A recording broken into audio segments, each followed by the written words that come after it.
Welcome to the Queer Confidence Podcast, the podcast to help you become your most confident queer self. I'm your host, he, she, they, Coach Alex Ray, and I haven't always been this confident. In fact, I used to be super insecure. And through this show, I want to share with you what's worked for me, my clients, and my guests so that you can become more confident. What up, my unicorns? Welcome. Today, we're going to talk about trauma bonding. What? So I'm not sure if you're familiar with the term trauma bonding, so I will kick us off here with a little intro. We're going to talk about two different things regarding trauma today.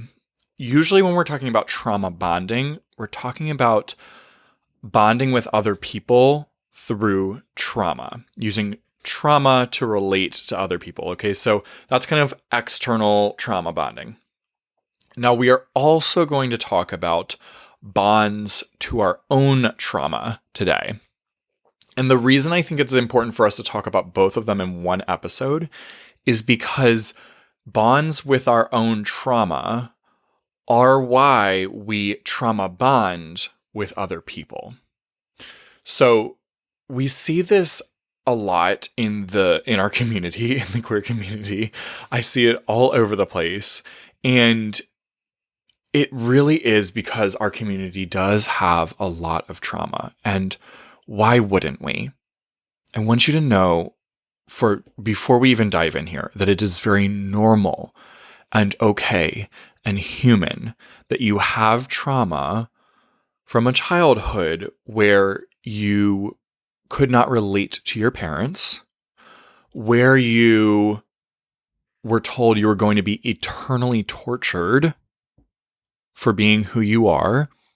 You're going to be sent to hell for it. Or just parents that thought you were too freaky and weird and horrible for being part of the LGBTQIA+ community. And I love this illustration that one of my colleagues reminded me of the other day. And she said, Alex, you are like the ugly duckling, swimming in a pond with the ducks. You know that story? If you don't, the brief version is a mother duck has a bunch of baby ducks, and there's one of them that's just like really ugly and does not fit in with the rest. And I don't know. The ducks go like on this adventure. I don't remember all the shit in the middle, but at the end of the book, you find out that the ugly duckling was actually a swan.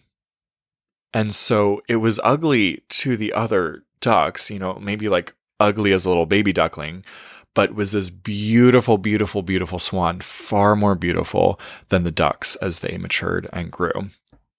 And you, my friend, are in a similar scenario. You might have been looked at like the ugly duckling as a child, but you truly are a swan. You are so beautiful, so much more vibrant and creative and in touch with who you are, like the essence of who you are, simply because you've chosen to be fully yourself and let other people know.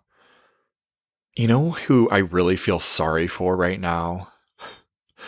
It's the hetero, especially toxic masculine culture that is just so stuck in not being themselves and not being too afraid to explore more of who they are.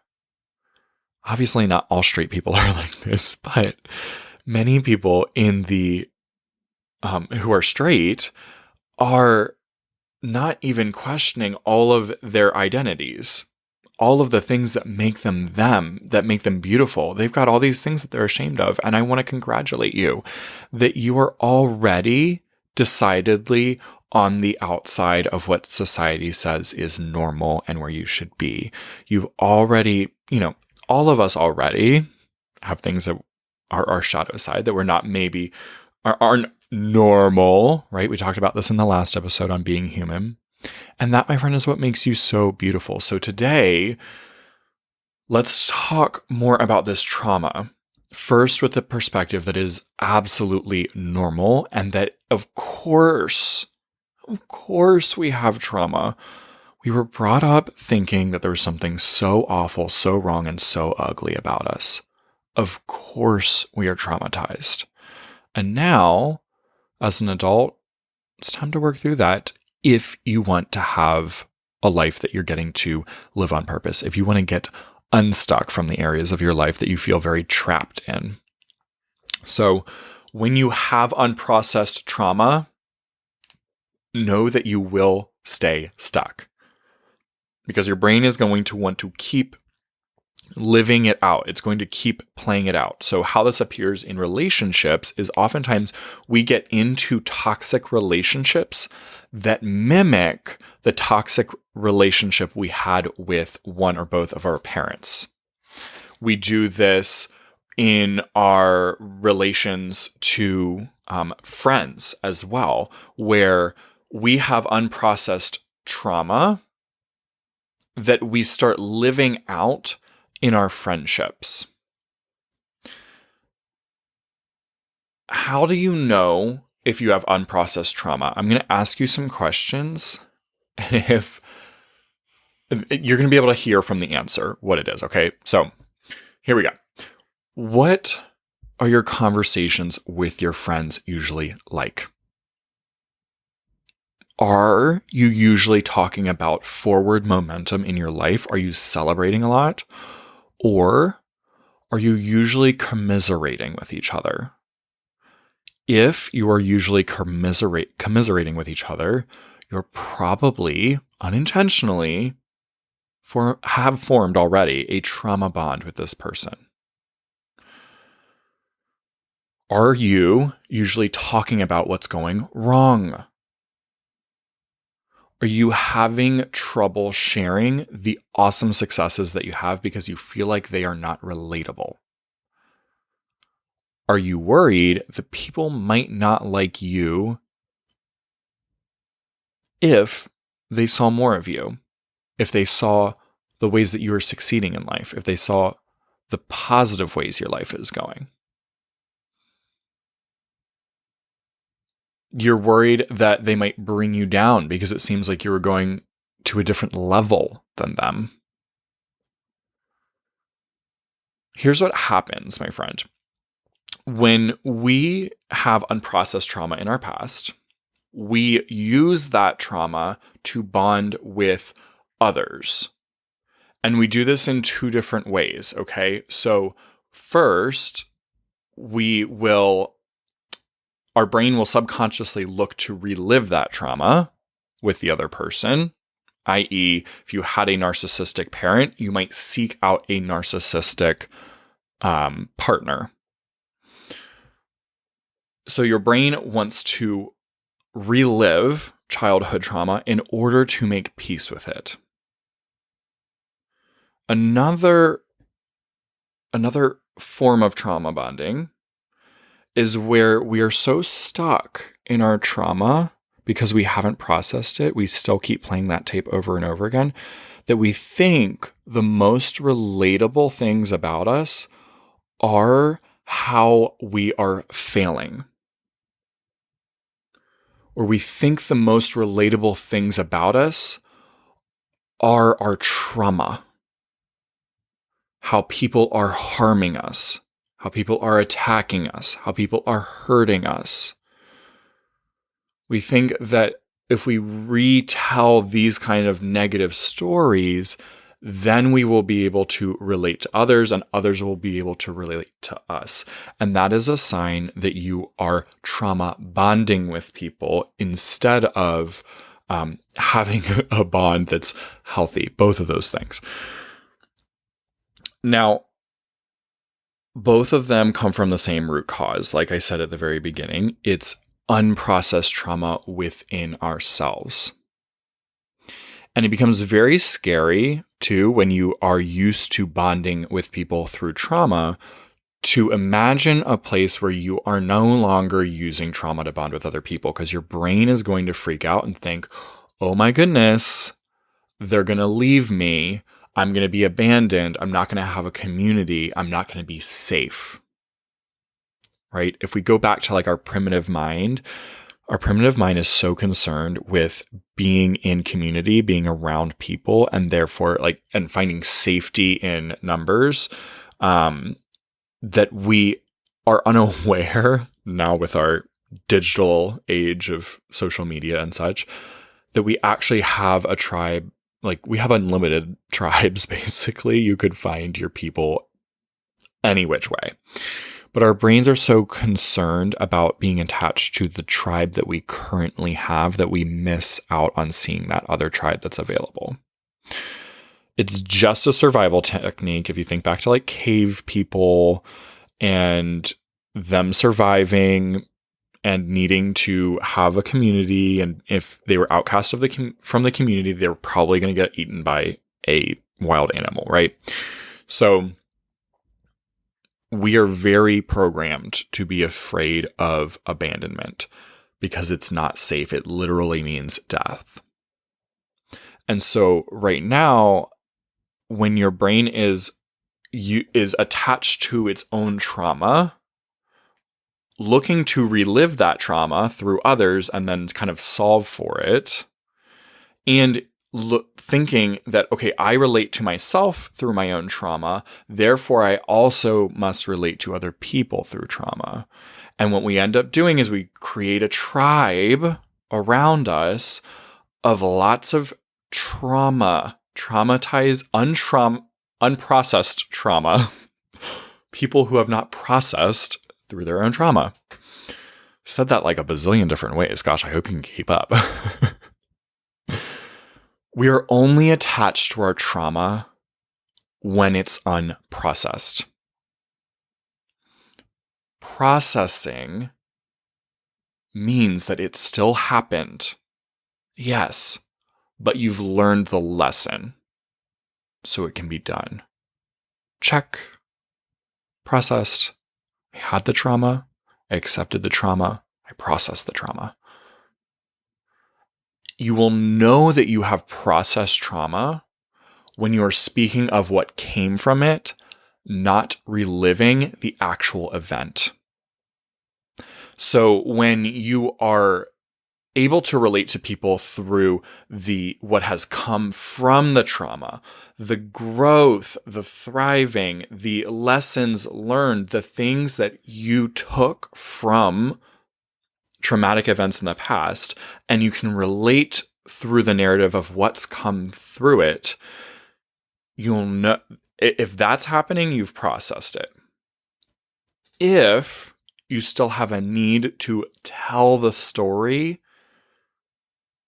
and check yourself, do you think that people need to hear the story in order to get you or understand you or relate to you, or for you to be able to relate to them? Then you have not processed the trauma. I love sharing stories from my past, but you will notice when I share these stories, I share what's come from them.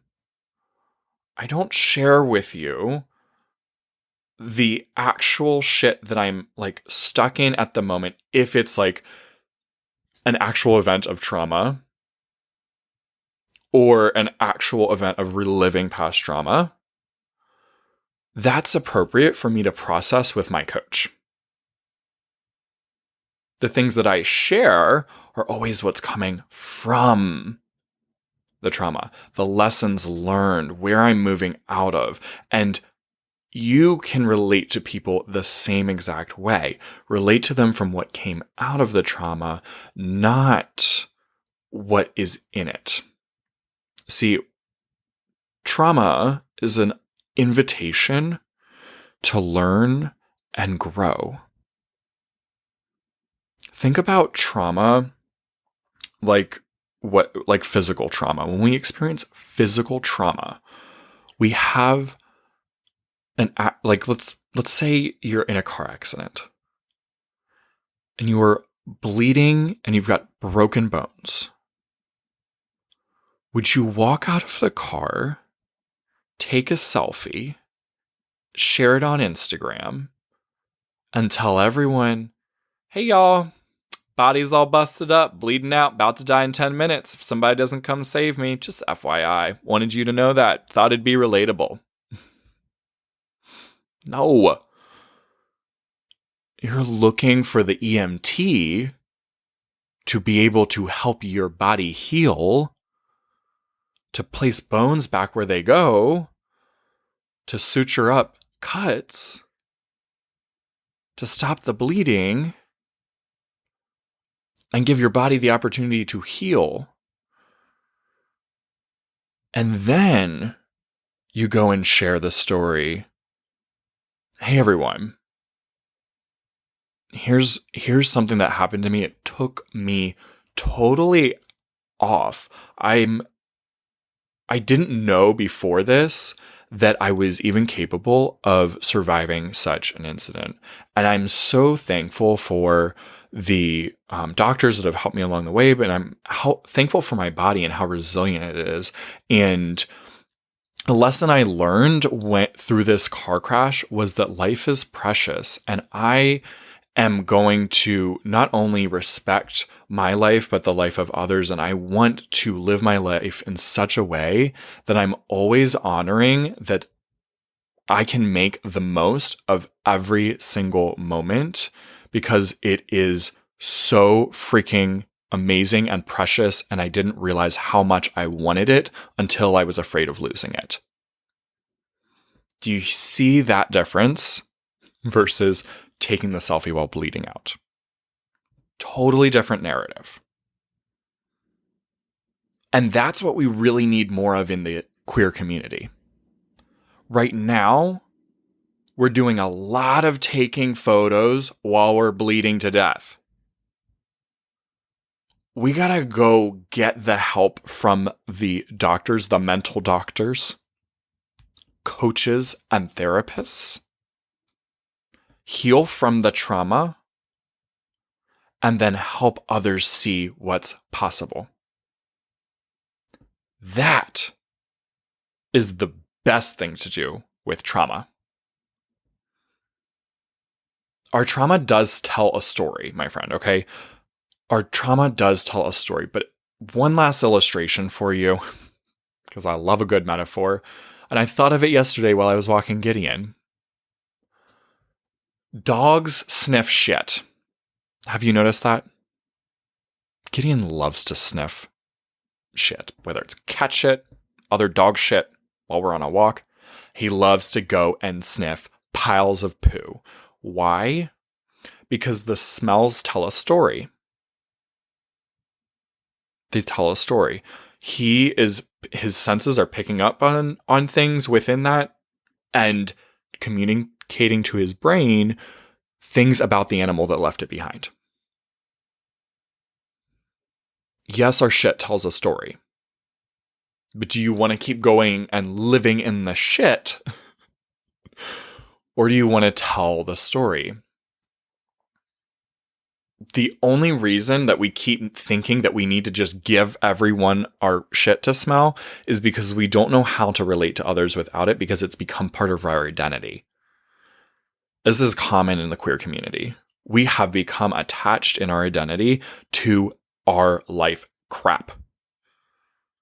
Here are all the ways I'm failing. Here are all the ways I'm traumatized. Here are all the ways that my life is not going the way I want it to go. We like some drama. Not afraid to admit it. I like drama, my friend, okay? I do. I didn't admit it for a long time, and still sometimes I'm like, ugh, I don't like admitting it, but it's true. I do like drama. Why? Because it's thrilling. I like a good thrill. But is this really how we want to have our thrills? And then again, our brain is looking to process it. When we leave trauma unprocessed, when we leave our pile of crap unprocessed, it occupies so much thought that we don't even see the other things we'd like to see in ourselves and others. Did you get that? I'm going to say that again. When we don't process our shit, it occupies so much of our thought that we don't even see the other things we'd like to see in ourselves and in others. Of course we stay stuck when we haven't processed. When we keep going back to smell the pile of poo, we keep reliving it. And we keep staying stuck in it. And we keep relating to other people through the same things. And we keep experiencing it over and over. You gotta process. Simple as that. You can't progress to somewhere different if you're constantly reliving the past. Process so you can move on. My friend, of course it's going to be scary. Your brain will freak out. It will feel like you are going to lose all of the safety because you are not going to relate to anybody through this trauma bonding anymore. First, I want to remind you that you're not going to lose community. It simply won't happen, I promise. And second, you will wonder why you were so attached to it once you see it. You will be able to show up so much more as yourself, your true self, not your shit. That is not your identity. Who you are is not your trauma. Those are events from your past. They are not an identity. Who you are is all that you have learned and grown and become through it. If you really want to be able to relate to other people in a more impactful way, identify with who you actually are. If you want to be able to relate to yourself in a deeper way, process that trauma so you can see more of who you actually are. You are so much more than your trauma. And these trauma bonds are not doing you any favor. They're bonds. Bondage, holding you back. Not in a kinky way. In a way that really is sucking. So, if you're ready, let's process the trauma. Let's go, my friend. That is part of the Confident Queer program. We process it. We access it. We say, hey, what was this here to teach me? What did I learn from it? And we identify with those lessons that we've learned. And then we relate to ourselves and to others in an entirely new way because we don't need to keep reliving it. Which means you get to start being who you actually are. And you already know who you are, my friend. It's the exact person that you've been desiring to be for years, but felt like wasn't attainable for you. It is attainable because it is who you are. And the circumstances, the trauma that has happened to you has just been part of the path to getting you there. As soon as you process through it, you will absolutely see why it happened and why it was necessary for you to become all of you. It's a beautiful journey we have here, my friends. It is full of ugliness and full of beauty. And ultimately, we need it all in order to have the incredible masterpiece that is your life. Let's go. Let's process. Let's become more confident. Let's become more of you. I'll see you soon. Bye. If you enjoyed this episode, don't keep it to yourself. Share it with a friend so they too can become more confident. You can also help more people find the show by leaving a 5-star review wherever you listen. And if you want to become a more confident queer with support from yours truly, head to coachalexray.com or use the link down in the show notes. I'm looking forward to working with you.